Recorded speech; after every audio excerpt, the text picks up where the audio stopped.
Over time, we've grown up in a society that wants to use things. I mean, if it's not being used, then we can't really visualize that it has that great of a purpose. Kentucky has not protected much of its land for conservation. So this green land is vanishing rapidly. As we head further into the 21st century, you know, these landscapes that we come to value, as they begin to disappear, those opportunities are lost. You can't just remake natural land. When it's gone, it's gone.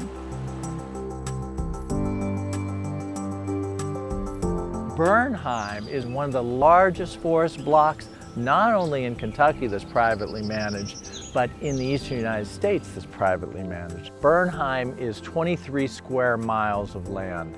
That is the size of the island of Manhattan in New York, only instead of having millions of people, we have millions of trees. I think one of the beauties that Mr. Bernheim had was his vision over 80 some odd years ago that looked at a scarred and a deteriorating landscape and to see something out in the future. He created this because he felt so much gratitude for what Kentucky gave him when he came here. With some stewardship help, with some help by people, this place has responded beautifully. People used to believe that it was the environment or the economy. Now people believe that smart development is also good for the environment. People market the value of large places that protect the natural world around them. Well, every day I spend wooing and enticing people to come to our region, to live here or to start a company. It's important that we utilize and learn how important green space is.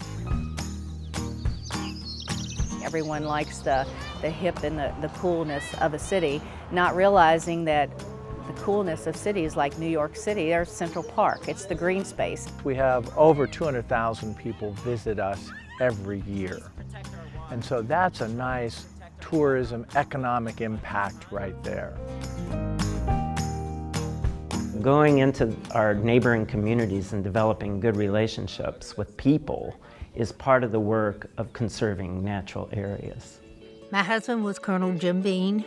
He was a pilot in the Air Force. When he retired, he decided that he wanted to come back to Nelson County, which is where he was originally from. Once he purchased it to take care of it and to preserve it for those that come after. I stayed on the farm after he passed away and had to make a decision as to what I needed to do with the farm. I didn't want it to be subdivided. I wanted it to stay the way it was so that the land would be preserved. She wanted to go with her heart and with what was right and with what Daddy would have wanted and what she wanted, because every little piece that you save is so much worth saving. And fortunately, Bernheim felt that it would be a good addition, since we were bound on three sides, for it to be part of Bernheim. So I started talking with them, and that's how it ended. The sign on the entrance at the gate is Bernheim Bean Farm, which meant, it means so much to me, and I know it would have meant a great deal to Jim. It's kind of our legacy, and it all started with Mom and Dad.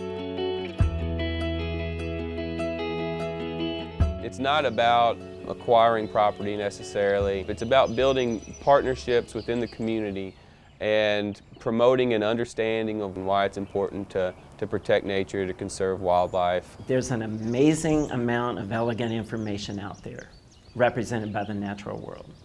And every bit of it that we lose is like losing another volume in a critically important library. This type of land is harder to find than it used to be. And I think we have a huge responsibility to make sure we preserve it for the next generations.